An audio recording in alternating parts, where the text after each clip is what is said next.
2024, con profesionales especializados en la gestión del agua potable y saneamiento básico, como el tenemos el día de hoy con Álvaro Sanginés, y de nuestro compañero Rodrigo Molina, quien nos hablará sobre tecnologías para el tratamiento de aguas para comunidades rurales y plantas portátiles para la atención de emergencias.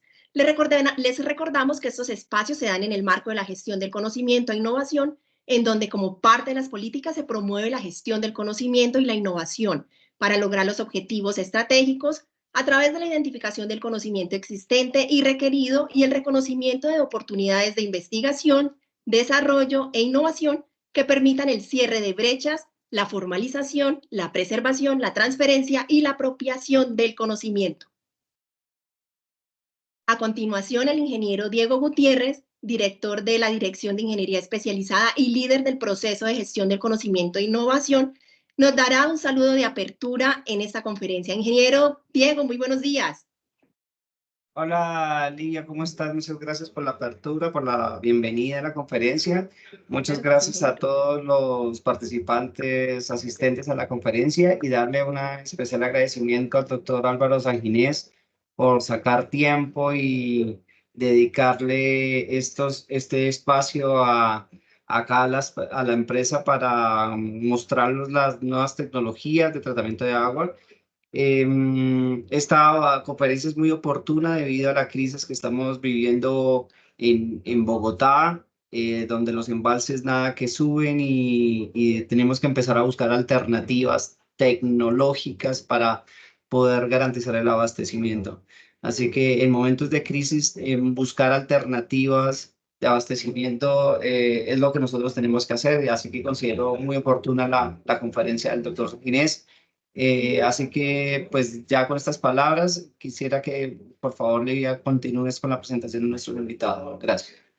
Claro que sí, ingeniero Diego. Bueno, conozcamos un poco más del doctor Álvaro Sanginés y de nuestro compañero Rodrigo Molina.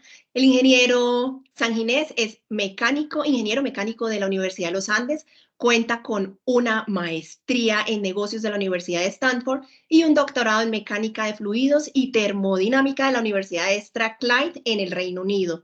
Ha combinado la academia con el emprendimiento, la innovación y el ejercicio profesional.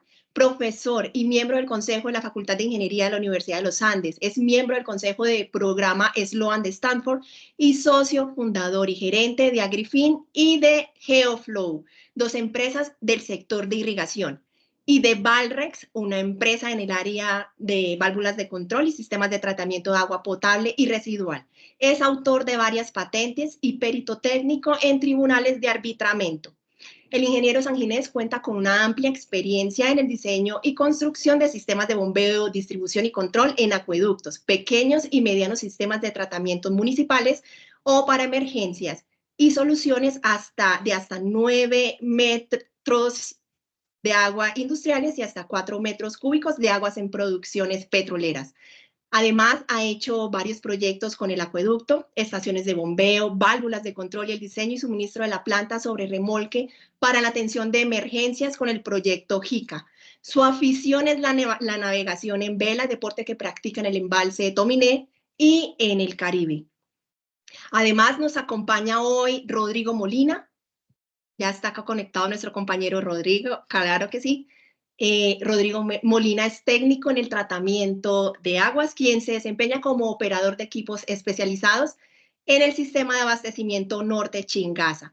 Gracias a su amplia trayectoria en terreno, nos hablará el día de hoy de las experiencias y las lecciones aprendidas en emergencias que hemos apoyado desde la empresa con nuestra planta portátil de abastecimiento de agua potable en diferentes ciudades del país como Mocoa, Manizales, La Guajira, Puerto Asís, Yopal y Santa Marta.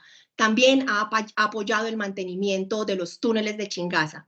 Bueno, y después de conocer la amplia experiencia del doctor Álvaro Sanginés y de nuestro compañero Rodrigo Molina, y porque en nuestra empresa de acueducto y alcantarillado de Bogotá somos agua que cultiva el conocimiento, demos inicio a la conferencia magistral Tecnologías para el tratamiento de agua para las comunidades rurales y plantas portátiles para la atención de emergencias. Bienvenido, doctor Álvaro.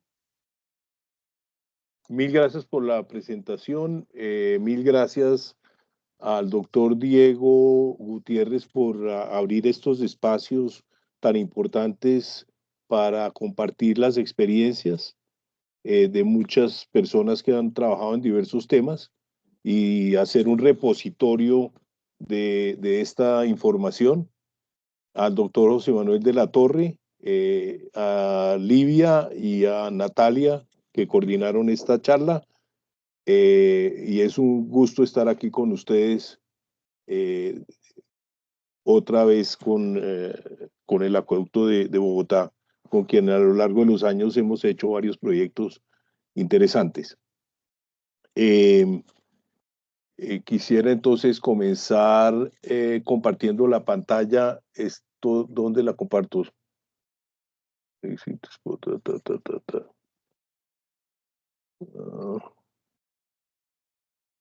¿Dónde la comparto, Livia o Natalia? Aquí Sí, ya, ya la vi aquí, share, ya. Listo, entonces aquí. Bueno, no sé si ya están viendo la pantalla. Sí, señor, Sí, ya la señor. vemos perfectamente.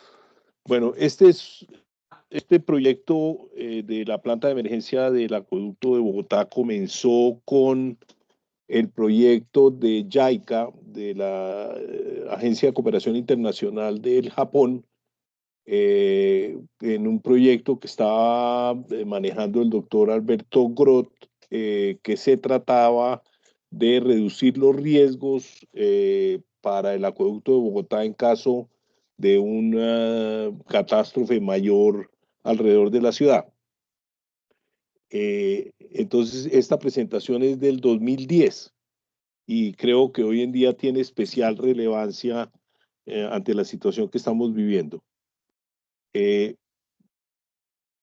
Básicamente, el ciclo de una emergencia es este diagrama circular que está acá, y es que ocurre un evento adverso, hay una respuesta, hay una rehabilitación, hay una reconstrucción, hay una prevención, una mitigación y una preparación, porque normalmente estos eventos adversos vuelven a ocurrir. O sea, en este momento estamos ante una escasez en las fuentes hídricas causadas por unos fenómenos que se repiten periódicamente, de tal manera que podemos esperar que esto vuelva a ocurrir en el futuro, y lo que tendríamos que hacer nosotros es seguir este ciclo de preparación. Pero lo que dice abajo es la verdad. La eficiencia y sostenibilidad de la respuesta ante un evento adverso están directamente relacionadas con el rigor, el esfuerzo y el tiempo dedicado a la preparación para prevenirla. En el caso de este proyecto, lo que estábamos mirando era la amenaza sísmica al sistema de acueducto. Nosotros sabemos que tenemos una vulnerabilidad muy grande en el túnel que viene de Chingaza o en el túnel que viene de la Biedner. Ahí hay dos túneles, en el de la Biedner creo que hay dos túneles paralelos, pero digamos que esa es una contingencia grave. La tubería de Tibitoc ya se ha roto en varias ocasiones, aunque se ha mantenido y demás, pero ha habido varias rupturas y en cualquier momento en un terremoto grave podría ocurrir algo allí. Y lo mismo podríamos tener en el sistema sur. Y eso nos pondría en riesgo la capacidad de suministrar el agua a Bogotá. Las cifras que yo tenía en la cabeza eran como 14 metros cúbicos por segundo de Biedner, una capacidad de hasta 10 metros cúbicos de Tibitoc, pero en realidad son como 7 u 8, y la otra que tenía yo era como 1 metro cúbico del sistema sur, algo así, es lo que suple a Bogotá, y eso sería, obviamente, la más grave de todas sería un colapso en el sistema Chingaza, que un poquito es lo que estamos viviendo en este momento. Esta es la dependencia de las fuentes: Chingaza, Tibitoc, El Dorado y Yomasa. No sé si esto ha cambiado en el tiempo, ya nos contarán.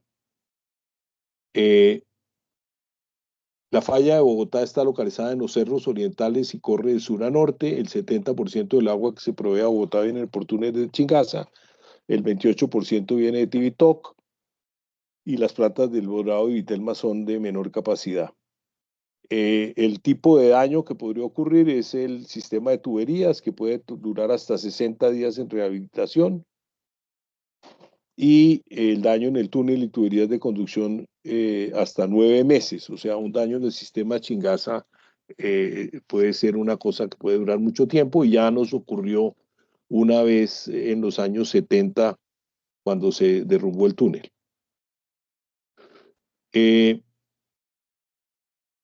La preparación contra este tipo de desastres es un manual de respuesta, capacitación de funcionarios, simulacros, hacer simulacros, refuerzos sismorresistentes a las estructuras y preparar y mantener fuentes alternativas para el abastecimiento. Este es un tema que el doctor Groth ha venido repitiendo una y otra vez, y es que hay que pensar en tener habilitadas las plantas que están en el sector oriental de la ciudad, para que aprovechar esas corrientes en el caso de un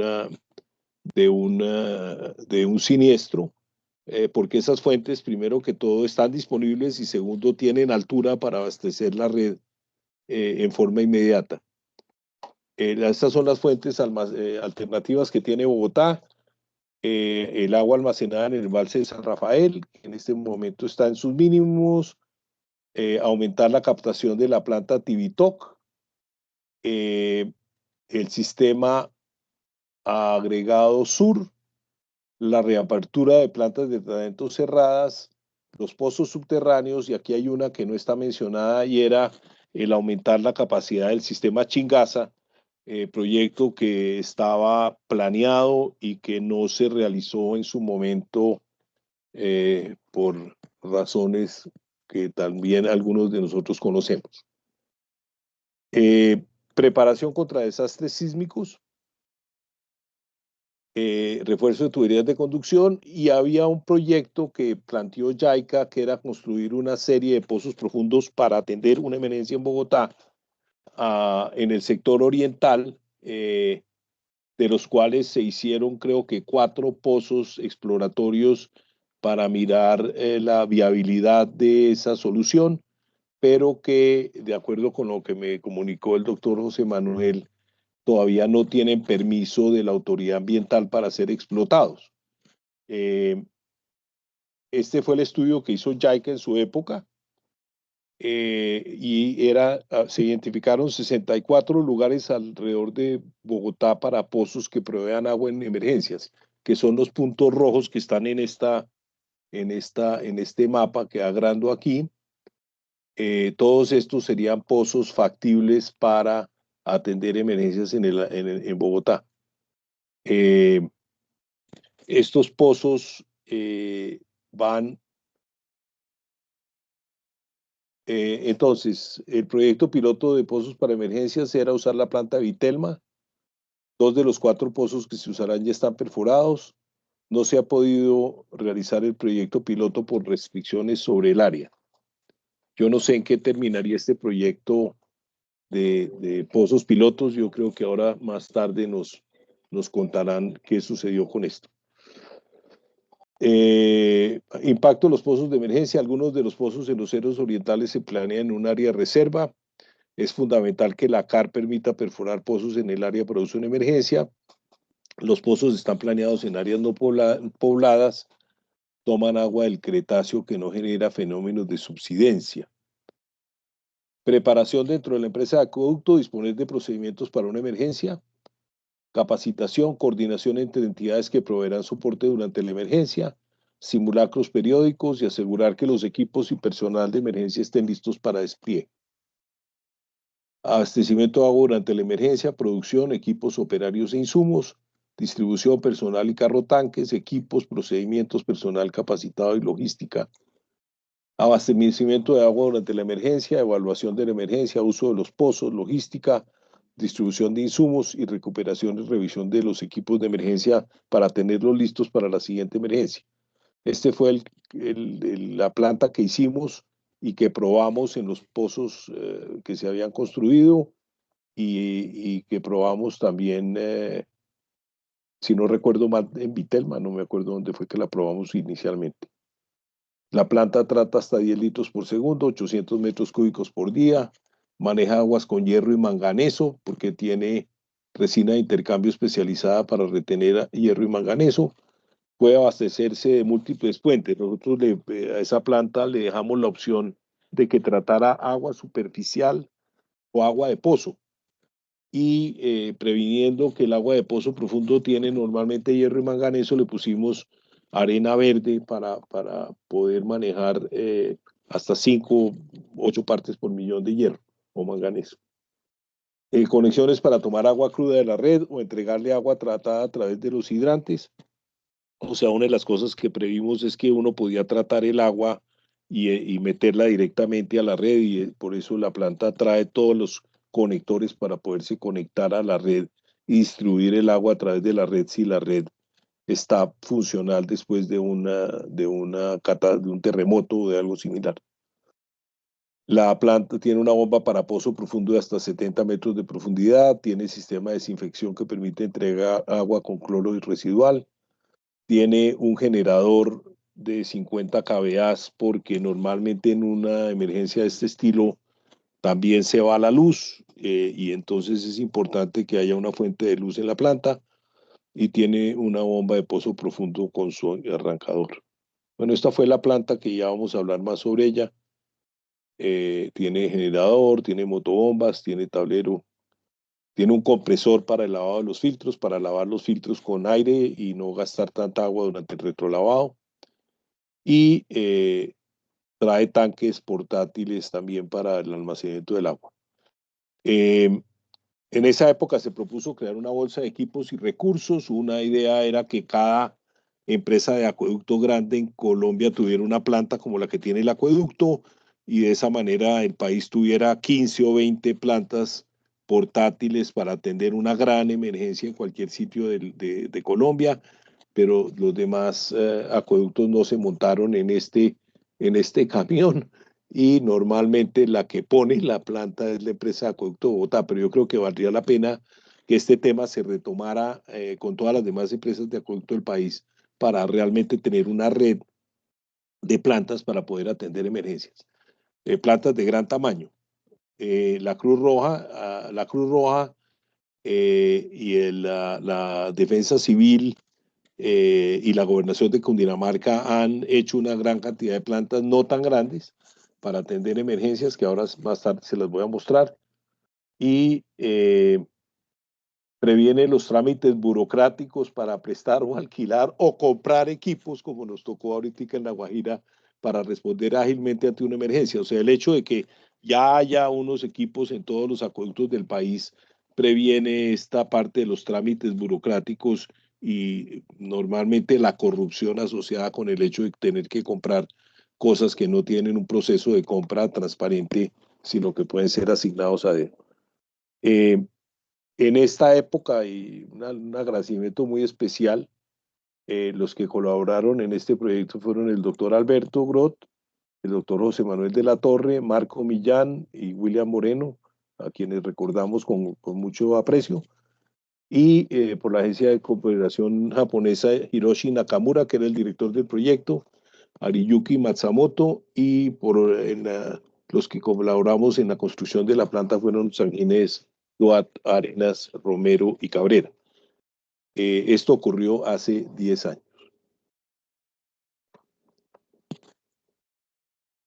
Bueno, entonces ese es un buen preámbulo para lo que vamos a hablar y muestra cómo en muchas de estas cosas ya habíamos pensado en su momento. Voy ahora a compartir otra presentación.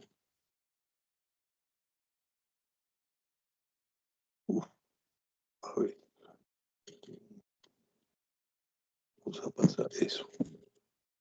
Y esta de acá cerrémoslo. Exacto, esta cómo se hace.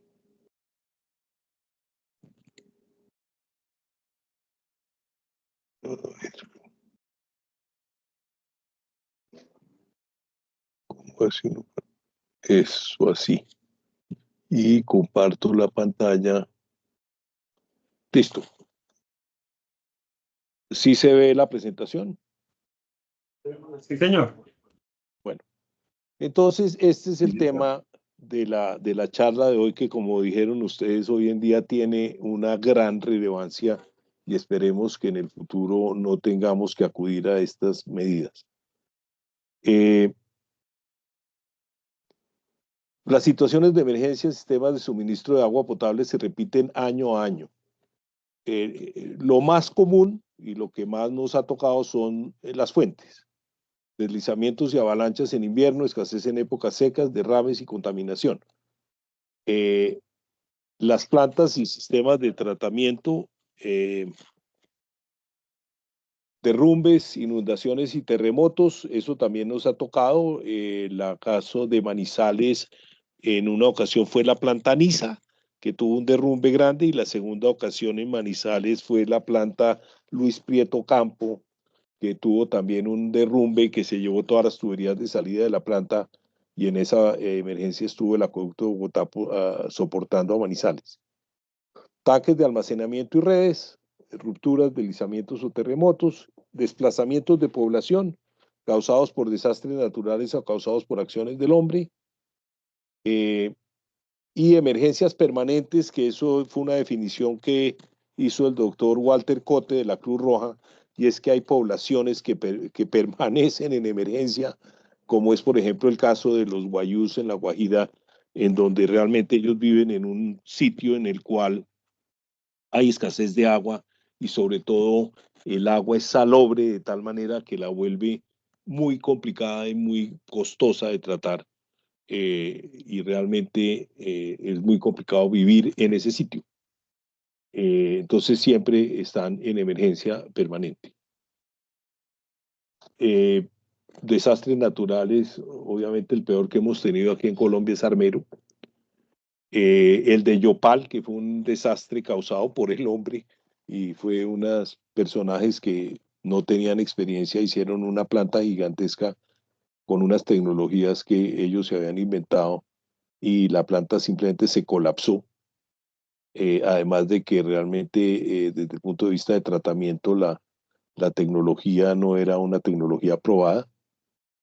En el caso de Manizales, que ha tenido dos problemas por derrumbes en las plantas de tratamiento, y lo que hablábamos de La Guajira, que viven en una emergencia permanente.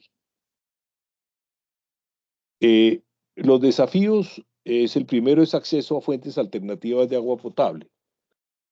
Se requiere evaluar rápidamente su calidad y caudal, y es muy importante tenerlas identificadas plenamente. O sea, todas las ciudades y todas las deberían tener un plan de contingencia para diversas cosas que puedan ocurrir, y ya tener identificadas las fuentes e incluso los sitios de donde se puede captar el agua, y tener unos sitios para colocar las plantas de tratamiento de agua temporales. La segunda cosa es asegurar que no hay contaminación de la fuente de agua debido a desechos y contaminantes, y para eso se debe tener unas pruebas rápidas para ciertas cosas, como sobre todo aguas residuales domésticas o industriales que puedan estar contaminando la fuente. Tener disponibilidad de sistemas de tratamiento alternativos, plantas de emergencia, sistemas de tanques, y tener eso almacenado y listo para usar. O sea, una de las cosas que uno tiene que hacer después de toda emergencia es volver a dejar todos los equipos y demás disponibles para que se puedan usar en la siguiente emergencia. Y prevenir los riesgos para la salud asociados con el suministro inadecuado del agua. De esto vamos a hablar con más detalle más adelante. Estas son emergencias típicas en las bocatomas, La Victoria, Caldas, Palmira, Villavicencio. Esto ocurre en Colombia con mucha frecuencia, y normalmente es un problema que puede dejar la bocatoma inhabilitada por periodos de 15 días, un mes, 2 meses, mientras que se reconstruye el sistema. Entonces aquí es una cosa que ocurre con frecuencia, y en este momento estamos viviendo las consecuencias del Niño, y de no haber ampliado el sistema de Chingaza hace varios años, y haber tenido otras fuentes como los Vitelma y otras fuentes que nos hubieran ayudado a manejar esta emergencia. El racionamiento en emergencia, digamos que estas son como las guías que tienen las diversas entidades para el racionamiento de agua. La ración mínima necesaria para supervivencia son 5 litros por día por persona, que es para tomar directamente, preparar comidas, jugos y sopas, preparar teteros, lavar utensilios. La ración mínima recomendada en campamentos provisionales por las diversas entidades internacionales es de 20 litros por día por persona, que incluye también un aseo básico. La ración mínima deseable para campamentos de refugiados, de acuerdo con las Naciones Unidas, de 32 litros por persona a día, que incluye lavado de ropa, un lavado de 8 kilos de ropa por semana. Y la ración mínima deseable en conexión de acueducto domiciliaria, 120 litros por día por persona. Entonces esto nos da una idea de las raciones de agua que debemos tener en caso de una emergencia. La estrategia de respuesta es la selección de las fuentes, el despliegue de unidades móviles de tratamiento de agua, uso de métodos de tratamiento de agua en el punto de uso, clarificación, filtración, cloración, colaboración con autoridades locales y organizaciones humanitarias, capacitación y disponibilidad de los servicios de emergencia. Las pruebas rápidas de potabilidad en la fuente. Normalmente las rápidas que se pueden realizar son pH, conductividad, que mide sólidos disueltos totales, turbiedad, olor y sabor. Eso es lo que se puede probar muy rápidamente. Lo más importante, de acuerdo con las entidades de socorro, es en una primera fase evitar epidemias de enfermedades diarreicas, por lo cual es muy importante usar métodos de clorinación que dejen residuar en el agua y hacer pruebas para coliformes fecales. Es conveniente disponer de tanques de contacto para asegurar la acción del cloro y medir que haya cloro residual en el agua distribuida. Normalmente se recomienda que haya unos 20 minutos a media hora de contacto con el cloro, pero digamos que en general el agua clorada es muy eficiente para evitar problemas con coliformes y con otras bacterias. No es tan eficiente el cloro para manejar problemas con virus. Pero en general lo más común en una emergencia es que haya una epidemia diarreica y esto es lo que hay que tratar de controlar inmediatamente, porque eso lleva a la deshidratación y muerte de personas en pocos días. Los otros contaminantes que normalmente se prueban luego de la primera fase de la emergencia son arsénico, flúor, hierro, manganeso, nitratos y nitritos. Y digamos, si uno sospecha que haya contaminación con aguas residuales domésticas o industriales, demanda química de oxígeno, carbono orgánico total, hidrocarburos totales y sustancias activas al azul de metileno en caso de que sospeche la presencia de aguas residuales o contaminación con aguas petroleras. Digamos que en general cuando uno toma un agua que pueda tener algún contaminante durante unos pocos días, en general esos contaminantes se acumulan y lo grave sería tener eso permanentemente, de tal manera que en una primera fase lo más importante es que haya agua disponible y que esa agua sea segura desde el punto de vista de enfermedades diarreicas, es lo más importante. Y eso es lo que recomiendan las agencias de socorro y los manuales de emergencias. Esta gráfica ya la vimos, que es la gráfica que viene de la presentación del año 2010. Y básicamente hay que tener un grupo de operarios capacitado en el manejo de las plantas y en el tratamiento y la distribución del agua durante una emergencia, tanto tratamiento como distribución. Hay que hacer simulacros y tener ese personal preparado para que la emergencia no lo coja uno desprevenido.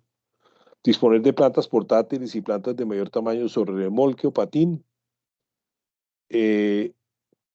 así como tanques de almacenamiento portátiles. Hay tanques que se pueden colapsar y muy grandes, hay tanques de 10, de 20, de 30 metros cúbicos que se pueden usar y también hay geomembranas para hacer reservorios temporales para poder tratar el agua y almacenarla. Mantener y reponer la dotación de las plantas cuando regresan de campo para que estén disponibles para la siguiente emergencia y hacerles mantenimiento. Hay que tener las plantas absolutamente disponibles para que en caso de una emergencia puedan salir a campo y no sea un problema de que fue que se nos olvidó o que no se repuso una bomba que se había dañado o un generador. Hay que tener las plantas operativas y es muy importante que el personal que está a cargo de las plantas dé las voces de alerta para que las plantas estén operativas. No tiene ningún sentido hacer la inversión y tener esas plantas de tratamiento en almacén si no pueden estar disponibles en el momento de una emergencia. Las plantas para emergencias deben ser versátiles, deben ser capaces de tratar diversos tipos de aguas, deben ser portátiles, que se puedan desplazar a donde se requiera, deben ser simples, fáciles de operar y mantener, y mantenibles, deben restaurarse en su condición original luego de cada emergencia. En lo posible, porque en una emergencia puede durar mucho tiempo, deben poder operar con poca energía y no deben usar insumos demasiado costosos o difíciles de conseguir localmente, como son los cartuchos, por ejemplo. Los cartuchos son una solución, como vamos a ver, muy rápida, pero tienen el lío de que son costosos y no están disponibles localmente en cantidades adecuadas. Un problema serio es la parte de la distribución. O sea, una cosa es tratar el agua y meterla a un tanque y otra cosa es distribuirla en una población extensa. Entonces, una parte importante son los carrotanques y en lo posible, si se puede usar la misma red para distribución, es lo ideal. Tener acoples y bombas que permitan conectarse a la red o que permitan usar los tanques de la red existentes para verter el agua tratada y de esa manera distribuir con la misma red que ya existía en el sitio. Suministro de contenedores de almacenamiento seguros para los hogares, las pimpinas o bolsas de plástico inflables que se puedan meter 1 o 2 galones de agua en una bolsa plástica y que haya disponibilidad para poder distribuir. Aplicación de medidas de racionamiento y seguimiento y evaluación de la eficacia de los procesos de distribución. Aquí es donde generalmente se genera un problema muy complicado porque hay mucha gente tratando de lograr agua, colas enormes y realmente es muy importante tener esto organizado. Bueno, aquí entramos en la parte técnica de la presentación. Les voy a pedir paciencia durante este tema porque yo creo que es importante mirar qué tecnologías hay y qué ventajas y desventajas tienen para este tema. Lo más importante en primera instancia es clarificar y filtrar.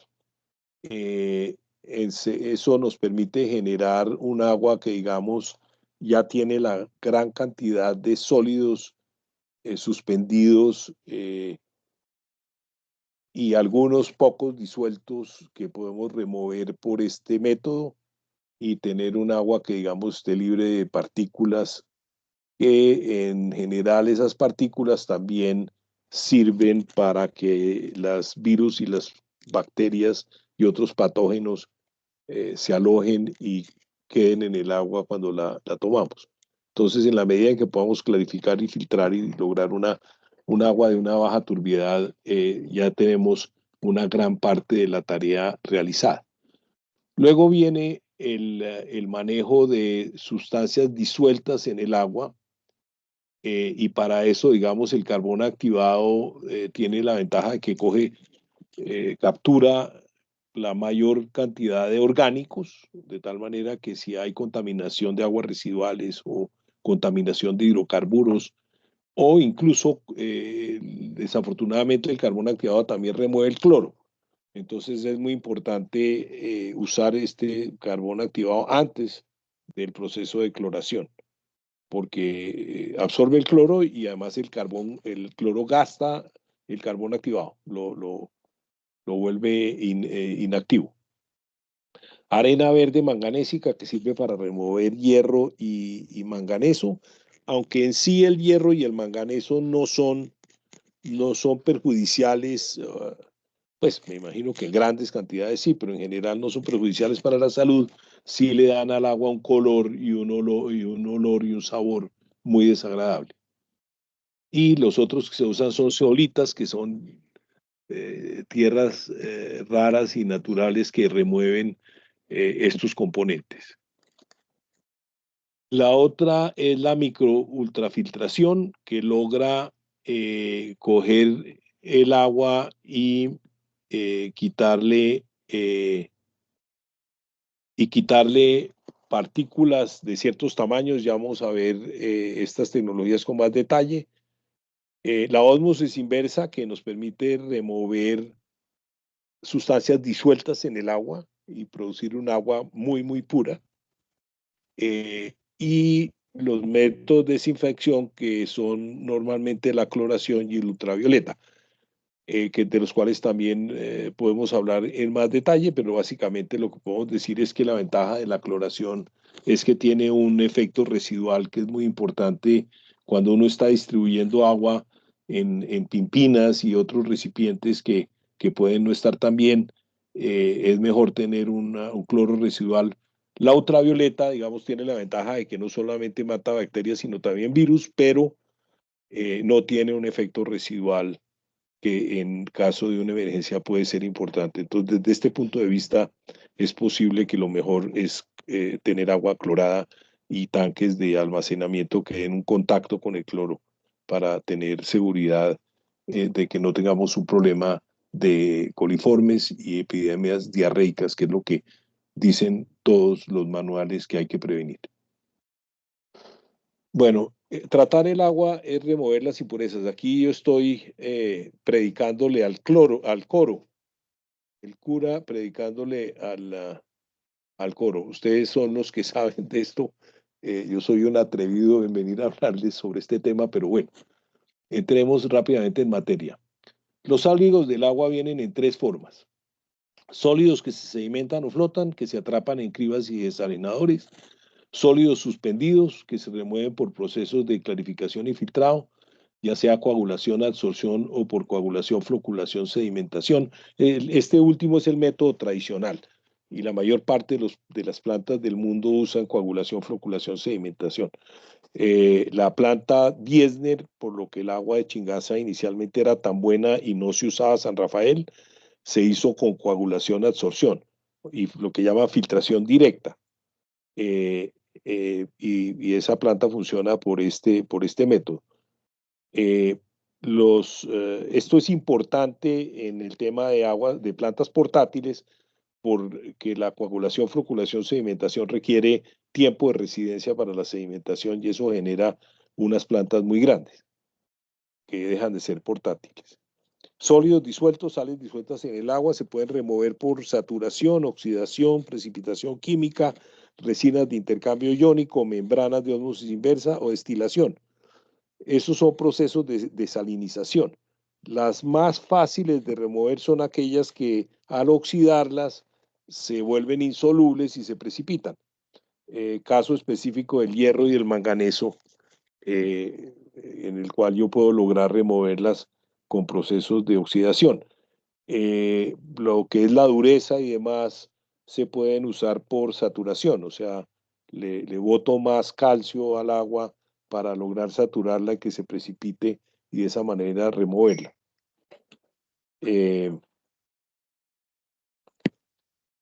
Bueno, estos son los procesos de tratamiento del agua convencionales, aireación u oxidación, que es lo que dijimos que nos olvida a oxidar el hierro y otros elementos y los hace salir de solución. Oxida los compuestos orgánicos, o sea, nos remueve fenoles y otro tipo de cosas, y nos reduce el DBO y el DQO.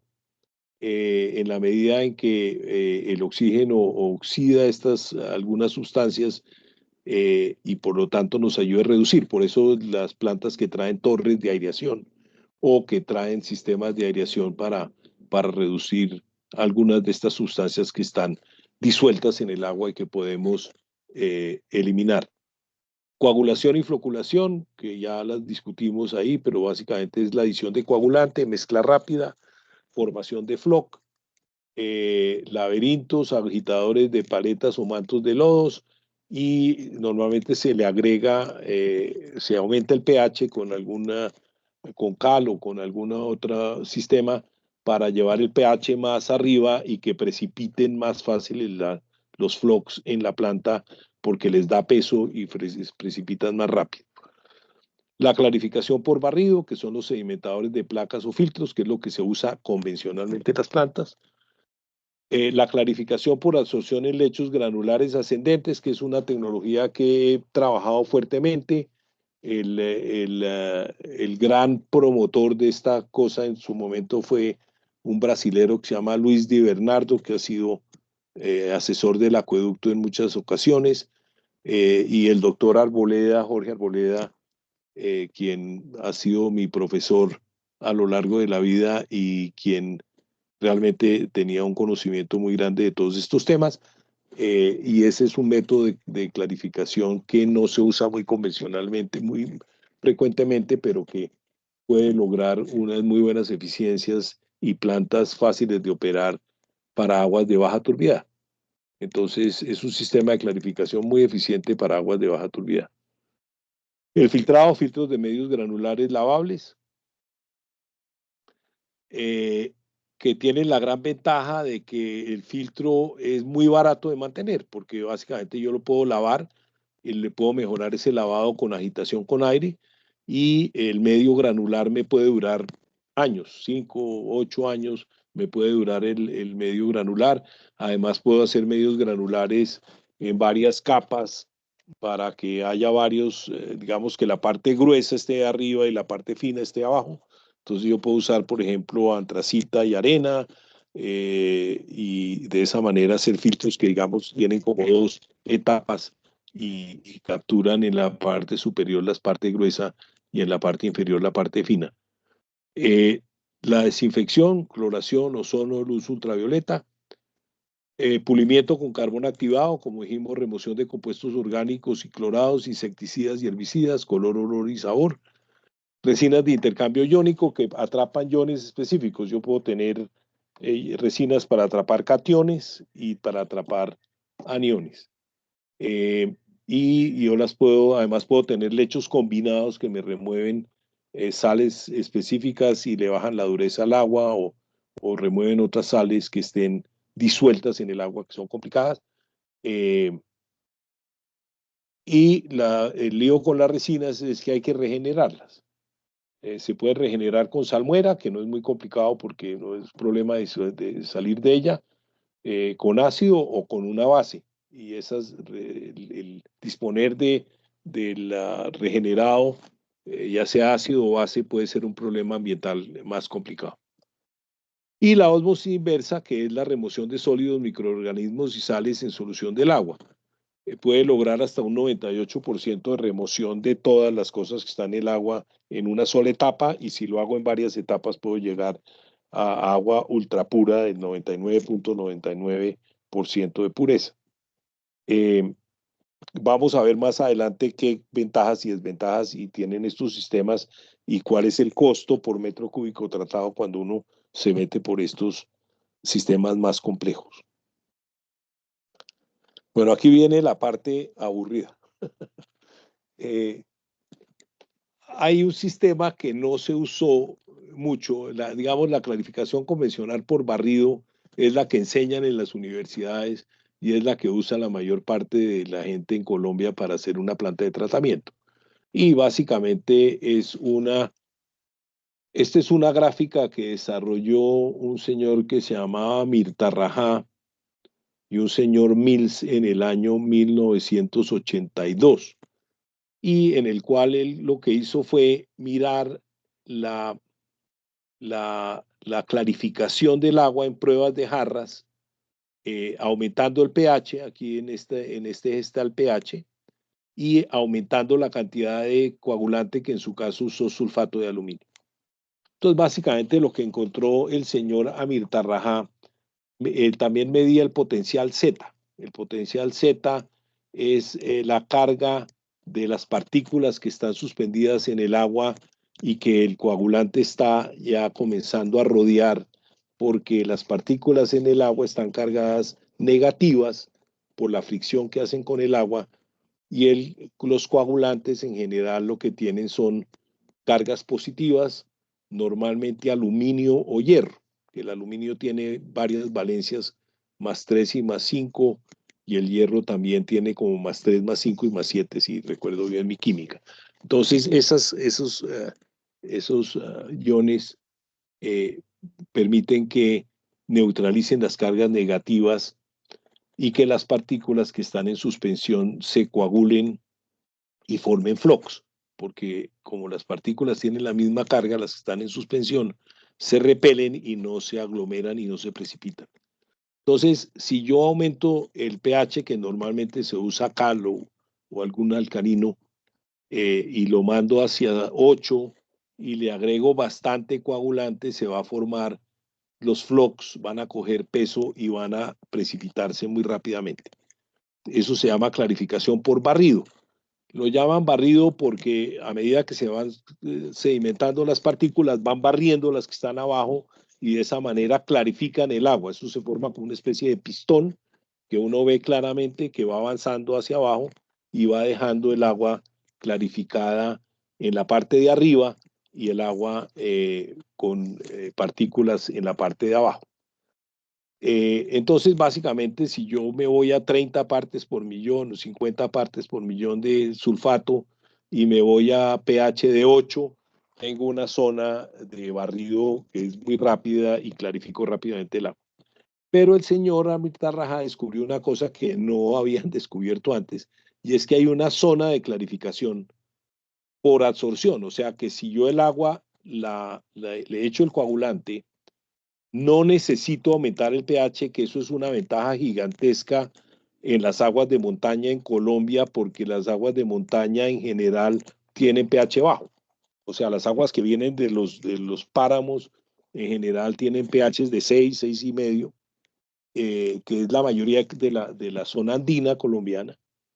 Y fíjense que yo aquí tengo que echarle 2, 5, 10 partes por millón de coagulante y no 30, 50 o 100. Y además no tengo que echarle cal o una sustancia que me aumente el pH. Entonces, en esta zona tengo bajo uso de químicos y una clarificación que simplemente lo que tengo que hacer es pasar el agua por un filtro granular con espacios muy grandes y las partículas, como les voy a explicar más adelante, se adhieren al medio filtrante y el agua se clarifica en una forma muy sencilla. Entonces, el potencial Z muestra 2 puntos de equilibrio, uno a bajo pH y uno a alto pH. El de bajo pH es el de la clarificación que se puede hacer por absorción, o sea, simplemente echar coagulante y filtrar, planta Biesner. La clarificación por barrido es la planta Tivitok o la planta El Dorado, que se usa floculadores y sedimentadores. Requiere más coagulante y de la adición de cal o soda para aumentar el pH. Y la clarificación por absorción en un filtro ascendente puede ser ascendente o descendente. En el caso de las plantas que yo he hecho, lo que he hecho es usar el filtro ascendente para clarificar y el filtro descendente para filtrar, pero requiere menos coagulante y no requiere cal o soda y ocurre a bajo pH. Es muy eficiente y permite altas tasas, ideal para sistemas portátiles. No permite manejar muy altas turbiedades. Hay que seleccionar las fuentes. En cambio, la clarificación convencional sí permite manejar turbiedades altas porque la mayor parte de esa alta turbiedad se va a precipitar rápidamente en los tanques de precipitación. Entonces, básicamente, esta es la teoría detrás de las plantas que hemos hecho nosotros portátiles, y es usar clarificación por absorción y no clarificación por barrido. Entonces, no sé si esto es claro y ya vendrán preguntas sobre este tema. En la clarificación por absorción, básicamente, entonces lo que estamos haciendo es que las partículas que están suspendidas en el agua se cargan negativamente. como cuando uno se pasa una penilla por el pelo, que la penilla queda cargada eléctricamente, igual le pasa a las partículas que están suspendidas.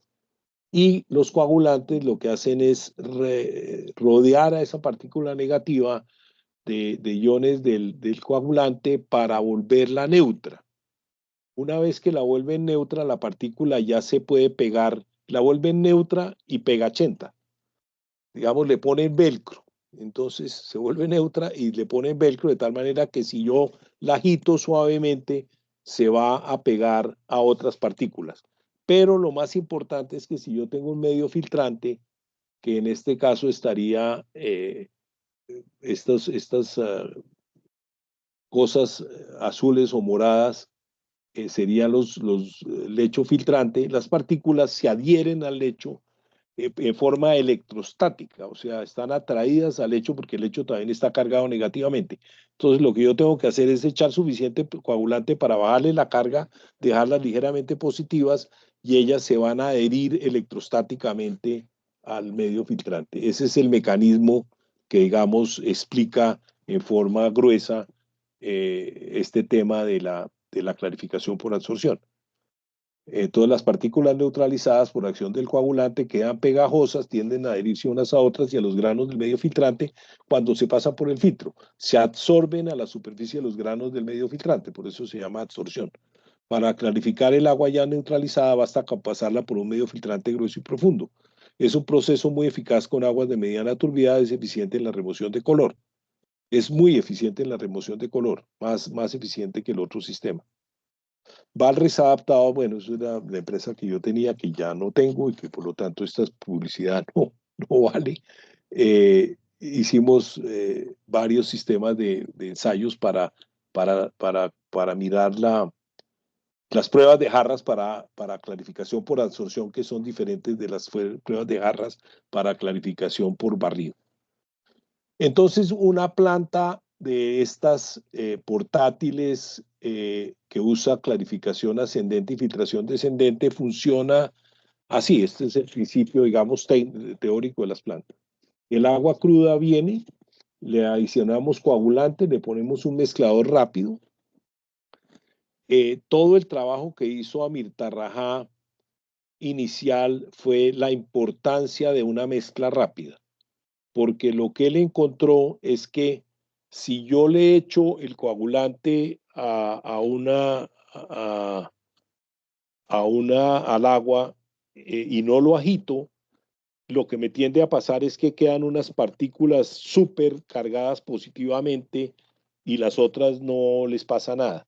Yo lo que tengo que lograr es que el coagulante se disperse muy rápidamente en el agua para que él afecte a la mayor cantidad de partículas posible. Entonces ahí es fundamental la mezcla rápida y te toca tener un mezclador rápido eficiente. En eso trabajamos mucho nosotros y desarrollamos unos mezcladores rápidos muy compactos y muy eficientes a lo largo de los años. Esa es una parte fundamental. Entonces ya después del mezclador yo termino con el agua coagulada. Como les dije, en general las aguas en Colombia de montaña vienen con un pH neutro o negativo, de tal manera que no es necesario para clarificación por absorción agregar, aumentar el pH.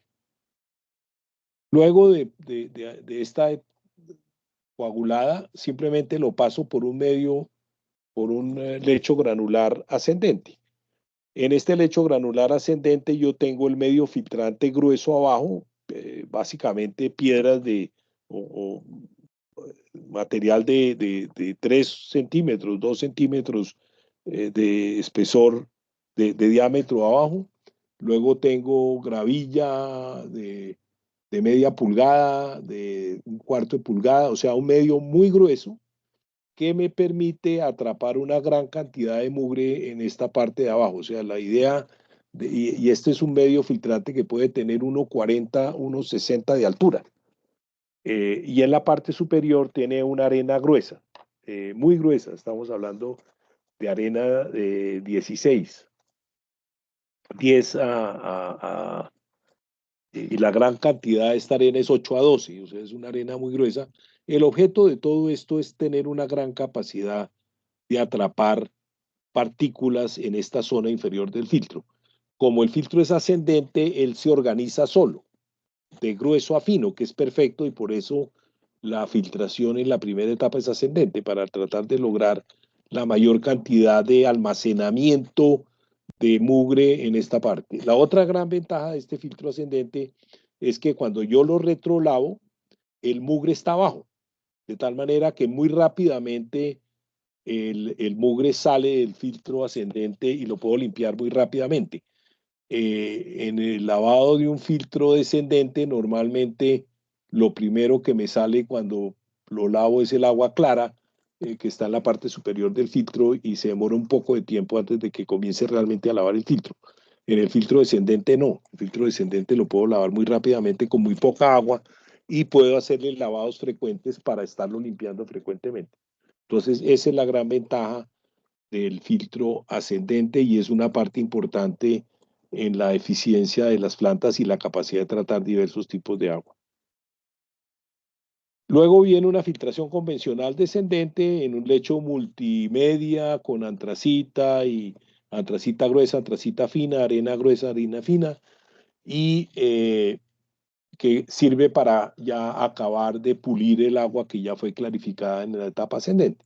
Y finalmente viene una inyección de desinfectante y un mezclador. Aquí en la desinfección también es clave el mezclador estático, que sea un mezclador muy eficiente para lograr una gran dispersión del cloro en el agua y lograr una desinfección eficiente y no tener que tener tanto tiempo de retención. Entonces aquí también, entonces básicamente la planta es un mezclador estático, la inyección de coagulante, un filtro, un clarificador ascendente con medio granular muy grueso y un filtro convencional de multimedia de lecho profundo con material relativamente grueso también, que es un trabajo que hice con el doctor Arboleda, y es que realmente los filtros profundos con material grueso funcionan muy bien porque tienen una gran duración antes de tenerlos que lavar, porque pueden atrapar mucho más material. Y aquí también está actuando un sistema de clarificación electrostática en la medida en que haya algo de residual de la coagulación acá. Entonces, básicamente, y después viene una mezcla rápida de desinfección. Entonces, la planta sobre remolque de la empresa de Acueducto de Bogotá es básicamente eso, una clarificadora ascendente y un filtro descendente, un sistema de inyección de químicos, una planta eléctrica grande, tenemos un compresor para lavado de los filtros para no gastar tanta agua en el lavado, para lavar con aire y agua. Y es una planta que trabaja, puede producir 900 metros cúbicos día, que con un 20 litros por día nos da para 45.000 personas. Obviamente esto en el caso de Bogotá es nada, con una población de 7,5 millones de habitantes, esto no alcanza para nada. Pero en una emergencia ya tener la opción para 45.000 personas es una gran ventaja, y el sueño que tuvimos en su momento y que tratamos de promover y que tal vez debería promover la empresa de Acueducto Bogotá es que si las 20 empresas de acueducto más grandes del país, cada una tiene una planta, tendríamos capacidad para tratar agua para 900.000 personas, y eso sí ya sería algo significativo. Pero es importante que todas se pongan de acuerdo para tener sistemas de tratamiento de emergencia. Esta es la planta sobre remolque del AVE de la empresa de Acueducto, que es la planta que ha venido manejando Rodrigo y que más adelante nos va a contar sus experiencias en diversos sitios del país. Bueno, aquí entramos ya en soluciones específicas. Esto es una cosa que planteamos con la Cruz Roja, porque muchas de las emergencias en el país se producen en inundaciones, pero finalmente nunca la construimos. La diseñamos, pero nunca la construimos, que es una planta sobre planchón, que toma el agua del río y la entrega a las comunidades que están al lado del río de la inundación en forma inmediata. Estas plantas que están aquí a la derecha son plantas por microfiltración, que vamos a mirar en detalle más adelante. Esta es la planta del acueducto. Estas son plantas compactas que tienen filtración y microfiltración. Y estas son plantas de microfiltración para producir agua embotellada o embolsada de agua, o sea, tratando agua del acueducto. Todas estas opciones son opciones de... Pero ya entrando en las plantas de tratamiento que he fabricado y suministrado a lo largo de los años, están estas de la Cruz Roja, que son plantas sobre remolque, más pequeñas que la del acueducto, que normalmente lo que tienen es un filtro ascendente, un filtro descendente, un sistema de inyección de químicos para coagular y para desinfectar, y un tablerito de control, y pueden tener una planta eléctrica para suministrarle energía para el sistema. Una planta eléctrica pequeña, porque lo que se requiere es solamente mover los inyectores de químicos, que incluso hoy en día hasta podrían ser solares. Podría tener energía solar para mover esos, y un inversor de corriente para mover esos inyectores, que esos inyectores gastan vatios. Y bombas de gasolina para mover el agua. Estas son plantas sobre patín, porque el remolque, digamos, tiene todo un remolque que trae mangueras, bombas, un generador y otra cantidad de material de soporte. Entonces, la ventaja del remolque es que, digamos, tiene otra cantidad de material de soporte y tiene una caseta ya hecha para la planta, pero aumenta el costo de la solución. Y sacamos también esta sobre patín, que es la misma solución, pero sobre un patín que yo cojo con un montacargas o con un camión de estos que tienen la plataforma que se puede inclinar, las llevo a campo y simplemente las bajo y ya tengo una planta portátil en campo dispuesta para tratar el agua. Todas con la misma tecnología que les expliqué de clarificación ascendente, filtración descendente. Esto es defensa civil. Yo creo que nosotros hemos hecho unas 50 o 60 plantas de estas para diversas entidades a lo largo de los años. Cruz Roja, Gobernación de Cundinamarca, la empresa de servicios públicos de Cundinamarca tiene unas plantas de estas. También aquí está todo lo que lleva la planta: bombas, acoples, mangueras, generador, aquí tanques colapsibles. Estos son los tanques colapsibles y hay de todos los tamaños. Estos tanques pueden servir para el agua tratada, pero también pueden servir para clarificar el agua, preclarificar el agua cuando el agua es muy mala. Cuando el agua es muy, muy mala, yo lo que puedo hacer es bombear a uno de estos tanques, echarle un coagulante y un floculante si quiere, y dejar que se sedimente, y el agua sedimentada así pasarla por la planta. Eso lo hemos hecho en un par de ocasiones en los cuales hemos tenido un agua realmente muy mala. Aquí está la planta sobre patín mostrada en detalle, la planta con su remolque, otra planta sobre patín con iluminación. Las plantas tienen iluminación, de tal manera que se pueden operar en la noche. Aquí está la planta sobre patín, creo que esto fue en Yopal, en la emergencia de Yopal, con una carpa y suministrando el agua a unos tanques. Aquí está la emergencia de Yopal, en la cual también estuvo la empresa de Acueducto de Bogotá. Y aquí estamos llenando carrotanques, qué pena. Aquí estamos llenando carrotanques con la planta de tratamiento sobre patín. Entonces están tanto sobre patín como sobre remolque. Bueno, esas son las plantas portátiles de emergencia. Uy, se me voló el tiempo y ya voy en una hora. Qué pena. Bueno, voy a moverme más rápido acá. El agua clarificada puede ser purificada por medio de membranas para eliminar partículas suspendidas con membranas de micro y ultrafiltración. Requieren bombas de cada vez mayor presión. Las membranas tienen un costo alto y deben ser cambiadas con frecuencia, pues se colmatan con las partículas suspendidas en el agua. Microfiltración basta 0,1 micras, que logra eliminar bacterias. Las bombas requeridas son de 2 a 4 bares. Acuérdense que un bar es más o menos 15 psi, o sea que estamos hablando de 30 a 60 psi. La ultrafiltración se baja hasta 0,005 micras y logra eliminar hasta virus. Esas son membranas, requiere presiones de 3, 4 a 8 bares. 8 bares son 120 psi, o sea, ya estamos hablando de bombas de varias etapas para poder manejar membranas de ultrafiltración y lograr hacer eso. y la ósmosis que va a 1 a 10 angstrom, o sea que ya estamos hablando de radio atómico. Eso logra eliminar sales disueltas, porque obviamente las sales son moléculas de unión de varios átomos, y eso se logra eliminar a través de las membranas de ósmosis, y eso me produce agua muy pura. Pero las presiones requeridas son de 10 a 17 bares para agua dulce y salobre, y de 40 a 82 bares para agua de mar. O sea que estamos hablando de 1200 psi para agua de mar, que requiere una gran cantidad de energía. Básicamente, este es como el espectro de la filtración.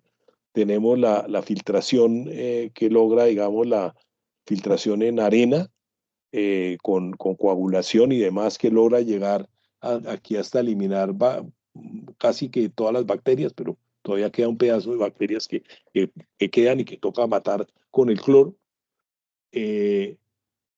Obviamente quita todo lo que es sólidos, el carbón en polvo, el polen, la harina, la levadura, la arena, obviamente, todo eso lo elimina la filtración. La microfiltración, que son los cartuchos de microfiltración, que logra llegar a poquito casi hasta los virus.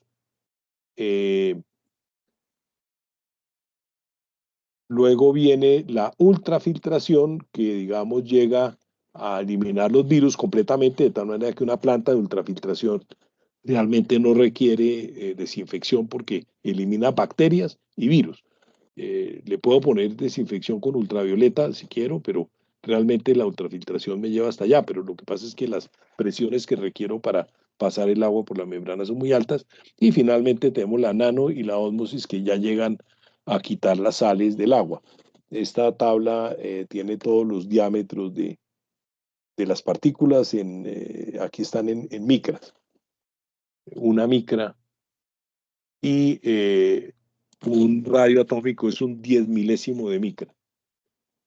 Bueno, todas las plantas de microfiltración tienen normalmente 2 trenes de filtración en paralelo, tienen un prefiltro, un ciclón de malla 100, filtros de cartucho de 30 micras, unos filtros de carbón activado de 5 micras, o sea que además de microfiltración tienen absorción, lámparas ultravioleta, bombas de gasolina, válvulas de pie con flotador para absorber el agua, mangueras de succión, un generadorcito eléctrico de 1 kilovatio, un tanque tipo Almada de 4.000 litros, 2 cajas para transporte pesado con ruedas y demás. Entonces, estas son plantas muy compactas que producen hasta 20 galones por minuto, una solución inmediata para 5.000 personas. Es una solución compacta, es fácilmente transportable, fácil de operar, tiene cartuchos de microfiltración y de carbón activado, desinfección ultravioleta, pero los cartuchos se deben cambiar con frecuencia si el agua es sucia y son costosos. Un cartucho típico de estos vale el orden de $50. O sea, estamos hablando de algo alrededor de 200.000 pesos. Y la planta trae 2 de esos y trae 2 de carbón activado, que los de carbón activado pueden costar más, alrededor de 400.000 pesos. O sea que un cambio de cartuchos para esta planta puede valer casi $1 millón. Y con agua muy sucia puedo tener que cambiar el cartucho cada 4 días. Entonces eso se vuelve una renta grande si yo tengo que dar agua mucho tiempo con una planta de estas con agua sucia. Si el agua es más limpia, el cartucho me puede durar 2 semanas o 3 semanas. Entonces es otra cosa. La filtración en carbón activado es uno de los muchos procesos, porque remueve cloro, pero también remueve todo lo que es orgánico, todo lo que es carbono. Olores y sabores desagradables, herbicidas, pesticidas, cadenas largas, todo eso lo elimina el carbón activado, pero hay que cambiarlos con frecuencia, pues también se vuelven focos de contaminación. Aquí tenemos las plantas portátiles, fáciles de transportar, vienen sobre ruedas, se pueden montar en una camioneta o en un helicóptero. Aquí está la emergencia invernal de La Mojana en el río Cauca en el 2006. La planta la montamos sobre una canoa y distribuíamos agua a la población, que sacaban sus pimpinas y sus tanques para llenar. Aquí es una nueva innovación que hicimos, que fue meterle filtros de arena de filtración descendente antes de la planta de cartuchos. De esa manera le quitábamos la gran carga a los cartuchos y lográbamos gran vida de los cartuchos. Estas plantas las usamos mucho para campamentos petroleros porque producen agua, básicamente agua para embotellar. Estas tienen microfiltración, carbón activado, y realmente son unas plantas que producen un agua de muy buena calidad con una filtración previa con coagulación, o sea, aquí hay un tanque con coagulación y desinfección con cloro al final para mandar el agua a los tanques. De estas plantas fabricamos muchísimas y realmente son un éxito completo. Tienen todos los inyectores de coagulante, inyectores y demás.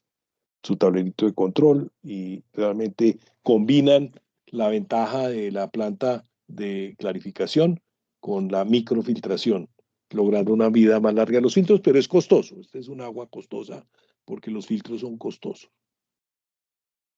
Aquí está montada sobre patín y estas son aguas de residual, plantas portátiles de agua residual para campamentos. Bueno, este es el almacenamiento del agua tratada que se puede hacer en tanques colapsibles. Hay de todos los tipos, hay tanques tipo almohada, hay tanques abiertos. Coleman aquí fabrica en Colombia tanques de estos grandes. Bueno, este es un costo, más o menos una idea de costos, la doble filtración. A ver, esta es la presión en bares que requiere para funcionar la planta. Estos son los kilovatios. Este es el costo del sistema de 10 litros por segundo. ¿Cuánto cuesta en millones de pesos una planta para producir 180? Esos son 150 galones por minuto y son más o menos 800, 900 metros cúbicos por día. Y el costo operativo por metro cúbico tratado. Aquí lo que traté de hacer fue una tabla de los costos asociados con un sistema de estos. Entonces, la doble filtración es de lejos lo más barato porque requiere 45 PSI. La planta requiere 11 kilovatios para operar. Nosotros tenemos un generador de 50 kilovatios, pero la idea es que demos energía a un hospital o alguna cosa en una emergencia. Por eso fue que pusimos ese generador tan grande, pero para ahorrar gasolina, una de las lecciones aprendidas que dice que debemos tener en cuenta Molina, Rodrigo, es que debemos ponerle dos generadores, uno más pequeño y uno grande, para que no estemos prendiendo el grande para operar la planta. El costo del sistema, una planta de esas hoy en día debe costar 750 millones sobre remolque, y el costo operativo por metro cúbico tratado debe ser algo alrededor de 750 pesos metro cúbico de químicos y demás.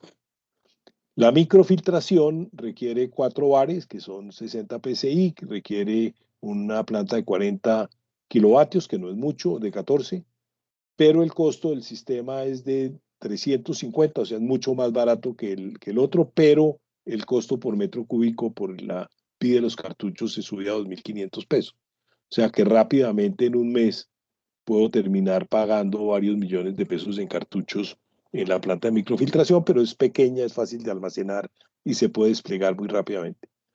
La planta de ultrafiltración, que ya quitaría los virus y las bacterias, requiere 8 bares, 120 PSI, requiere 29 kilovatios para funcionar y puede valer alrededor de 900 millones de pesos una planta de 10 litros por segundo, pero el costo operativo se sube a 7.500 por metro cúbico tratado.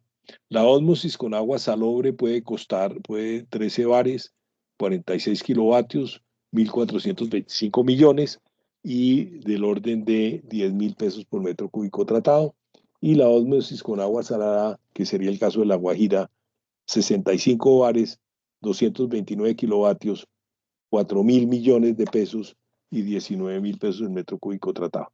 Entonces esas son como las opciones de portátiles. Bueno, la distribución es fundamental. Carrotanques, sistemas para distribuir a pimpinas. Lo que se han hecho son unos múltiples para poderle dar agua a mucha gente muy rápidamente y usar los tanques del acueducto para verter el agua tratada por la planta. Eso es una de las lecciones aprendidas que tiene Rodrigo, que ha hecho en varios sitios, y es usar los mismos sistemas del acueducto para hacer la distribución. Bueno, entonces aquí entramos en lo que nos puede contar Rodrigo sobre sus experiencias y lecciones aprendidas. Les agradezco mucho. Al final volvemos con preguntas. Y por el momento vamos entonces a pasarle la palabra a Rodrigo. Nos vemos un poquito más tarde. Muchas gracias, Gracias, ingeniero. doctor Álvaro. Ahí Bueno, ya solté. listo, perfecto, doctor Álvaro. Bueno, experiencias de la planta potabilizadora. La planta potabilizadora se compró en el año 2010 con el proyecto JICA, como nos lo mencionaba el doctor Álvaro Sanguinés. En ese año el doctor Groth me pide a mí que mire esa planta en Planta El Dorado, la revise, mire la funcionabilidad de la planta y haga unas pruebas. Decido traerla para la planta Viesner, que es mi centro de operación, y comenzamos con la primera prueba que fue en la demostración ante la Alcaldía Mayor en el Parque Simón Bolívar. Allí en el Parque Simón Bolívar hicimos la prueba y se presentaron la Cruz Roja, la Defensa Civil, la Unidad Nacional de Gestión del Riesgo, empresa de acueducto, y cada uno tenía que hacer una demostración de la funcionabilidad de la planta. Nosotros cogimos agua ahí dentro del Parque Simón Bolívar y empezamos a hacer tratamiento. Estaba el ingeniero William Moreno, el ingeniero Marco Millán, quienes estaban liderando como el tema de la planta potabilizadora para ese entonces. Luego de eso, de esa demostración y pues valga la redundancia, demostrar que éramos eficientes con la planta, quedamos muy bien ante todas las empresas del Estado que estaban en ese momento. Se presenta la primera emergencia, que es Yopal. Nos llevan a Yopal porque pues el río Cravo Sur se había arrastrado la planta que la ingeniería había hecho y que fue sobredimensionada al parecer y que explotó en términos generales. Nosotros nos llevan inicialmente para el comando de la policía de Yopal. Eso en ese entonces el general Palomino, él dijo, necesito seguridad para la planta, es una planta muy costosa y creo que estaría en custodia de nosotros y en responsabilidad de nosotros. Allí duramos durante la primera apoyo duró 6 meses y cargábamos agua en carrotanques y entonces ahí empezamos a aprender de que la planta tenía bastantes cosas, pero le faltaban muchas otras para la entrega de agua en carrotanques, porque la planta venía diseñada y hecha para suministrar a hidrantes, para suministrar en tanques de almacenamiento, pero jamás en carrotanques. Entonces tocó hacer un cuello de ganso y un poco de cosas, y eso era pues la locura en el apoyo allá con bomberos en Yopal. Al cabo de un tiempo, ellos lograron poner a trabajar unas plantas portátiles y decidieron que ya no necesitaban más el apoyo de la planta potabilizadora de la empresa Acueducto. Regresándome con la planta hacia Bogotá, no había llegado siquiera a Villavicencio cuando ya comenzaron por órdenes de la Presidencia de la República, de toda la Unidad Nacional, de devuélvanse con su planta otra vez para Yopal porque nadie fue capaz de aportar agua como lo estaban haciendo ustedes, de tratar agua. Nos llevaron a una fuente artificial en la salida de Yopal. Allá duramos otro año apoyándolos. Ya la planta Yopal la consideraba como de las aguas de Yopal. Ellos ya creían que la planta era de ellos. El doctor Groth parece que, digamos que les trataba de dar las soluciones, pero Yopal no tenía las condiciones económicas para seguir con el tema y nos devolvieron la planta. Eso pasó en Yopal, estuvimos 4 oportunidades, cada vez se actualizaba más la planta, los sistemas de coagulación, los tanques, porque se volvía incómoda, aunque era un remolque grande, ya se volvía incómodo para tener los insumos. La trajimos a Bogotá, se le hicieron varios arreglos porque la planta llegó pues en muy malas condiciones de allá y tuvimos el apoyo de electromecánica y del mismo abastecimiento para que se le hicieran unas actualizaciones, unas mejoras a la planta. Nos envían a Manizales porque en un invierno la planta Luis Prieto Campo, se llevó, digamos que el río Luis Prieto Campo se llevó la tubería de aducción y nos llevaron a Manizales. Allá en Manizales tuvimos un apoyo más o menos de 3 meses con ellos. Teníamos un acuífero artificial también que lo manejamos, ahí no necesitamos ni de bombeo ni nada de esa cuestión porque pues la presión de la tubería era muy fuerte, antes nos tocó regular la presión de entrada a la que nos estaba removiendo los lechos y nos estaba causando daños. Otra lección ahí que ya nos tocaba cuando la fuente artificial estuviera por encima de la planta, tocaba ponerle válvulas de control para que la planta recibiera los 10 litros, entraran 10 litros y salieran 10 litros. Allá también nos aprendimos, lección aprendida, que la planta no era solo para 10 litros, le subimos a 14 litros segundo y la planta nos los trató eficientemente. Agua suministrada en carrotanques, agua suministrada en tuberías, nos fue muy bien también. De ahí nos vinimos a Bogotá, luego se presenta la primera en Mocoa, que los 3 ríos importantes de Mocoa por cuestiones del invierno removieron la planta, su planta de tratamiento y a nosotros nos pusieron en un punto en la salida de Mocoa hacia Pasto en el río Rumillaco. Ahí fue una emergencia, esa fue la emergencia, considero yo, que estuvimos en peores condiciones nosotros como trabajadores de la empresa, no por la atención de Mocoa, sino porque no teníamos un sitio donde dormir. Los turnos eran supremamente largos de 24 horas, carrotanques a todo momento. 14 litros pusimos a producir la planta, era suficiente. Teníamos unidades de turbiedad hasta 100 unidades, que eso es un agua chocolatada y que pues, nos hacía hacer lavados más frecuentes de la planta, pero que dimos resultados. Era excelente. Siempre la planta, yo llevo desde el año 2010 con la planta y siempre orgullosamente he demostrado que somos líderes en tratamiento de agua. Somos los mejores. Empresa Acueducto, con los operadores que tenemos, con el personal técnico que hay para el tratamiento de agua, muy bueno. Luego, bueno, se termina la emergencia en Mocoa. Volvemos a Bogotá, solicitamos al ingeniero Álvaro Sanginés que nos hiciera el primer mantenimiento de la planta porque dentro de las condiciones de la planta dice que hay que hacer el mantenimiento de los lechos cada 5 años. El ingeniero Álvaro Sanginés, con el apoyo de su personal, vienen, traen todos los lechos filtrantes, se cambian en su totalidad, se reparan los tanques, vuelve y se le hace un overhaul a la planta. Queda lista para nuevas atenciones, le ponen la famosa arena verde, que es como el secreto de esa planta. Ya habló el doctor Sanginés de eso.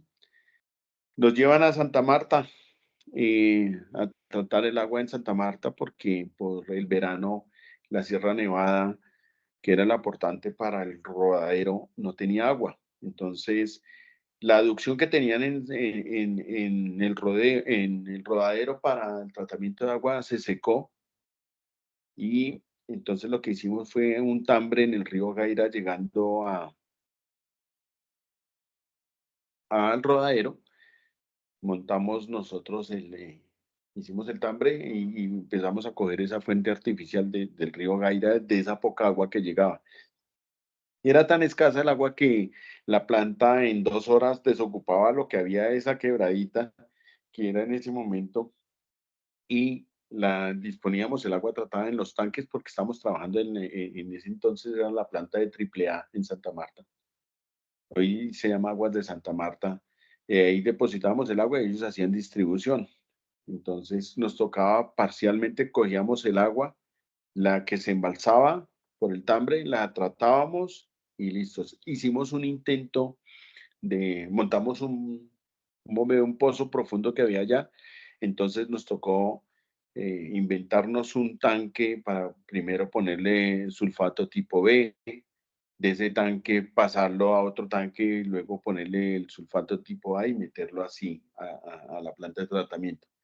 Lo logramos, secamos ese pozo bien. Eso sucedió en Santa Marta. Bueno, era un tema que ellos decían que la planta era muy económica, que el sulfato tipo A y el cloro que utilizaba, que era el 5%, eh, ellos no podían creer que eso fuera así, que los costos de manejo de ellos del agua era más costoso en ese momento. Terminada esa emergencia, nos traen para Bogotá nuevamente. Volvemos y alistamos la planta porque pues, la planta es para atención de emergencias y siempre tiene que estar lista. Eso somos como preparados como la defensa civil, listos para atender la emergencia. Se presenta la emergencia del río Putumayo que pues la creciente, bajo una creciente que arrastró la planta de ellos, que surtía Puerto Asís. Entonces, nosotros montamos el bombeo ahí en el río Putumayo y cogemos el agua, se pasa también primero por sulfato tipo B, luego se pasa a tipo A, ingresa a la planta, tratamos, entregamos a todo el municipio en carrotanques de la Unidad Nacional de Gestión del Riesgo, de la Defensa Civil, Policía Nacional, carrotanques que se encontraban en ese momento y que bajaron hasta de Cali para apoyar la emergencia en Puerto Asís. Terminada esa emergencia, nuevamente nos llevan para Santa Marta, el mismo problema del que ya habíamos hablado inicialmente. Funciona la planta efectivamente, allá dura trabajando mes y medio y La Guajira pide que le presten la planta. O sea, superada la emergencia en Santa Marta, La Guajira pide que por favor lo llevemos a las comunidades Guayú la planta y hagamos tratamiento. Difícil acceso. Fuimos allá, hicimos caracterización del agua, todo lo que, la caracterización básica y pues no, por acceso no pudimos apoyarlos, pero pues ellos, tengo entendido que hoy día montaron ese tipo de plantas, tomaron la idea de la planta de nosotros y la tienen montadas, digamos que estáticas en varias rancherías que llaman ellos. Esta planta nosotros hemos podido socializarla, bueno, estuve en la emergencia por de Ituango, allá estuvimos haciendo un apoyo, digamos que preventivo, pero que aprendimos muchas cosas, que socializamos muchas cosas con EPM, con la Cruz Roja, con la Universidad de Antioquia, quienes nos juzgaron y nos pusieron nos decían, si esa planta es tan buena, ustedes, ¿por qué no hacen análisis de conductividad, alcalinidad en el agua? Entonces, para ese entonces estaba como gerente del sistema maestro la ingeniera Natalia Escobar. Yo la llamé y le comenté todo lo que se estaba presentando porque ellos decían que la planta no, si había la emergencia, no podía trabajar porque no teníamos esos equipos. Ella hizo una gestión muy rápida y nos consiguió todos los equipos. No sé cómo hizo, pero nos consiguió esos equipos de conductividad y alcalinidad. En ese momento la planta potabilizadora está muy actualizada, está lista para atender emergencias, está disponible en la planta Biesner, está pendiente únicamente, ya por nuevamente, ya lleva 15 años de funcionamiento y que ya lo compartí con el doctor Álvaro Sanguínez para que nos hiciera una actualización nuevamente de los filtros, que es lo que está pendiente. De resto tenemos todos los equipos básicos para atender emergencias donde nos toque. Podemos hacer, vuelvo y digo, turbidez, pH, color, conductividad, alcalinidad, cloro libre, residual, cloro libre, cloro total. Y podemos hacer todas las pruebas necesarias físico-químicas que se necesiten. Microbiológicas, bueno, ya tocaría un laboratorio, pero casi que alcanzamos. Aprendimos también de estas emergencias que contamos con una planta que no es solo para tratamiento de agua, sino es un gran generador para montar, como dijo el doctor Álvaro Sanginés, un hospital. Eso hace, allá cuando estamos en la contingencia en Ituango, estábamos en el tema del apoyo y nos reuníamos Cruz Roja, bomberos, Unidad Nacional de Gestión del Riesgo, hacíamos como unas prácticas en caso de que se presentara la emergencia y nos dimos cuenta que con la planta de 50 kVA podíamos montar un hospital militar o podíamos ayudar a una comunidad en general.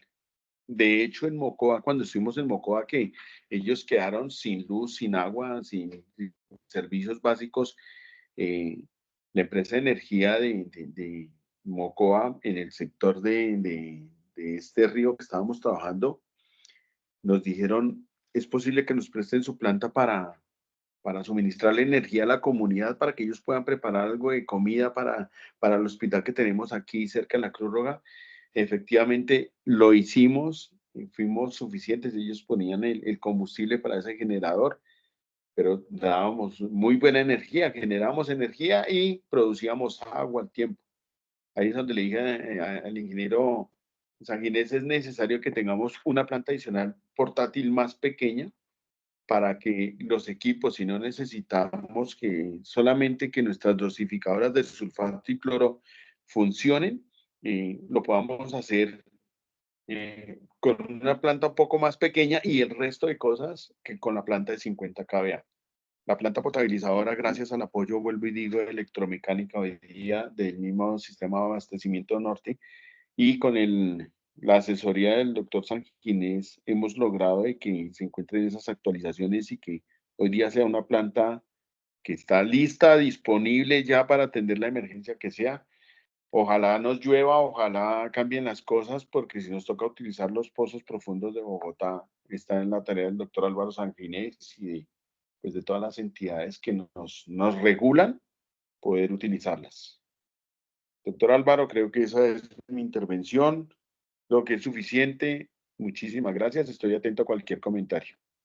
Gracias, Rodrigo. Realmente Rodrigo ha sido el héroe en todas estas emergencias alrededor del país y yo creo que estamos listos para preguntas y les agradezco mucho la atención. Les pido disculpas por el tiempo que nos hemos tomado y estamos listos para preguntas. Bueno, muchas gracias, doctor Álvaro, y a Rodrigo Molina, un héroe, como usted lo acaba de mencionar. Gracias por compartir sus conocimientos en el tema tan importante con toda la familia de la empresa Acueducto y Alcantarillado de Bogotá. Antes de dar paso a la rueda de preguntas, por favor, démosle un fuerte aplauso a Álvaro y a Rodrigo por su presentación del día de hoy.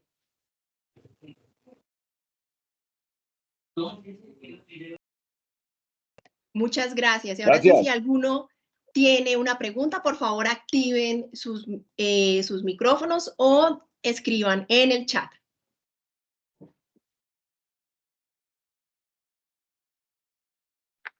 Vamos a leer si hay alguna pregunta en el chat.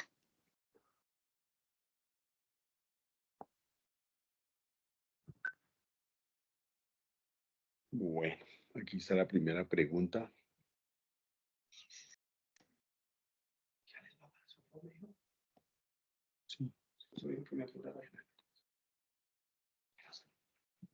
Bueno, contesto la pregunta.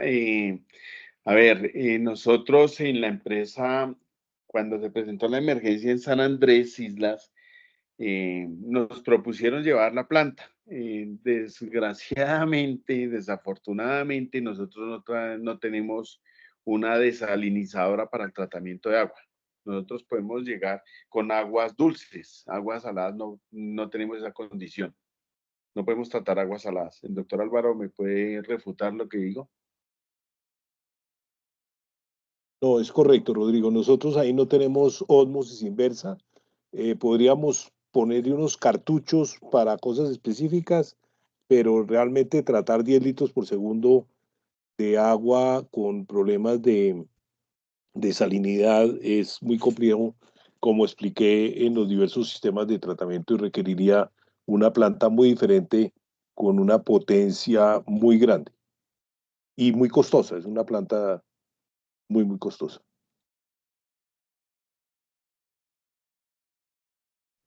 No sé si me escuchan. Sí, Acabo de ingeniero Groth, activar. lo estamos escuchando, adelante. No, excelente presentación de realidad para este momento, y solo a mí me queda fuera de aplaudir porque no me oyeron porque estaba mi micrófono apagado, es considerar que es un elemento, la planta de tratamiento móvil en este momento, que es viable de aplicar en los pozos de agua subterránea que ya están construidos. Hay uno en el cercano al tanque de Suba, hay otro cercana a la planta de Vitelma, hay otro cercano a la calle 170. Entonces le preguntaría a Rodrigo si la planta está disponible para utilizarla en alguno de sus pozos y dejarla instalada en un sitio donde se pueda abastecer a la ciudad en este momento, o depende de algún permiso que las autoridades ambientales generalmente no lo permiten. Doctor Alberto Groth, muy buenos días. El padrino de la planta potabilizadora y gestor de todas estas cosas. Muchas gracias. Doctor Alberto, yo tengo la planta en ese momento en Biesner, como usted me la recomendó desde el año 2010, y con muchas actualizaciones que me gustaría que pues viniera y la conociera, la reconociera nuevamente, a ver si se parece a la planta que se ideó. Sí estamos disponibles, estamos atentos a que si se presenta una emergencia más grave, la planta pueda trabajar. Cuenta en ese momento con 2 bombas tipo lapicero, 220 voltios para trabajar a 70 metros de profundidad ya. Bueno, gracias. Bueno, muchas gracias, ingeniero Groth. Tenemos una pregunta de Inés Marcela Romero Castillo. Buenos días, tenemos en la actualidad el diagnóstico de pozos profundos en Bogotá. Para tener una estrategia de abastecimiento en este momento crítico que estamos pasando, ¿cuál sería el costo por metro cúbico y cuál sería la cobertura para la ciudad?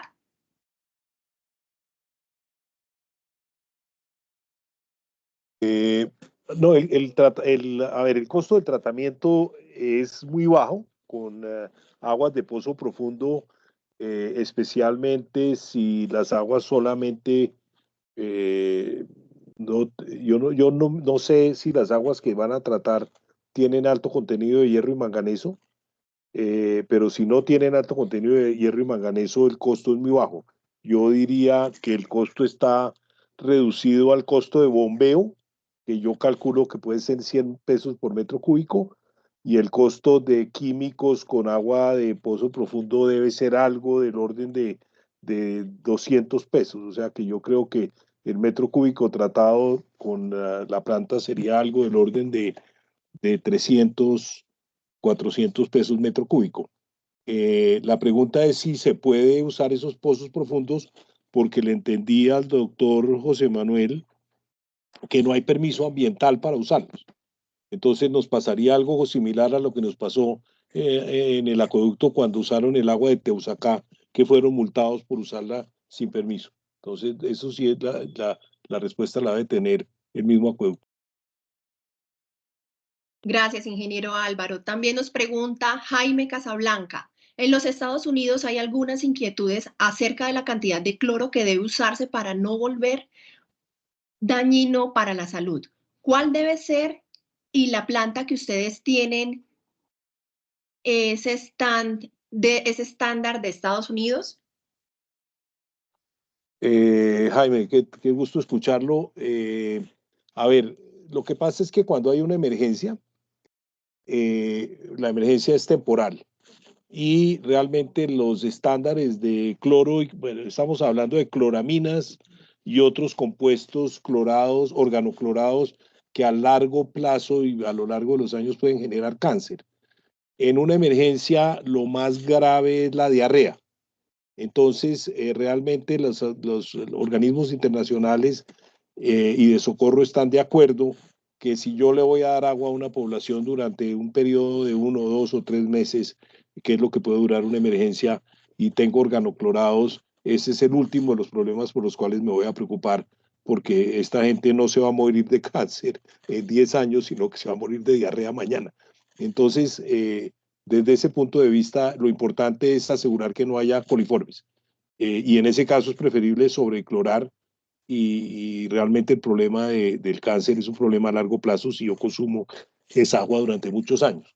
Esto es como pegarle 3 pitadas a un cigarrillo y pensar que me va a dar cáncer por haberle pegado 3 pitadas a un cigarrillo. No, me da cáncer si fumo 20 años.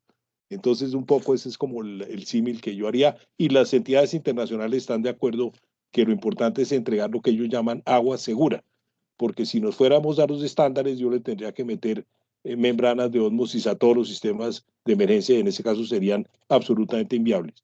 Entonces, un sistema de emergencia tiene que entregar agua segura. Si quieres, refiérete a los estándares de las Naciones Unidas o de la Oxfam o de la Cruz Roja que tienen para agua en emergencia. Yo creo que eso es más o menos la respuesta. Gracias, ingeniero Álvaro. Bueno, ya de resto son mensajes de agradecimiento y saludos cordiales. Rodrigo Molina, William Abustos escribe esto. Muchas gracias por tan valioso conocimiento. Nos escribe Laura Gómez. También José Alberto López, muchas gracias. Excelente conferencia. Y así tenemos otros comentarios de agradecimiento y que valoran este gran espacio el día de hoy. Bueno, creo que ya llegamos al fin de la conferencia del día de hoy. Muchas gracias a todos por participar. Recuerden que en nuestra empresa de acueducto y alcantarillado de Bogotá cultivamos el conocimiento. Antes de finalizar, recuerden hacer un uso racional del agua en estos momentos que nuestros embalses nos necesitan, ya saben, entonces todos juntos por el agua. Nos vemos el próximo viernes y feliz resto de día para todos y para todas. Muchísimas gracias, muy amable. A ustedes, Rodrigo, ingeniero Álvaro, muchas gracias por la conferencia del día de hoy. Que tengan buen día. Gracias. Bueno, buen día. Muchas gracias. Gracias, hasta luego. Muchas gracias.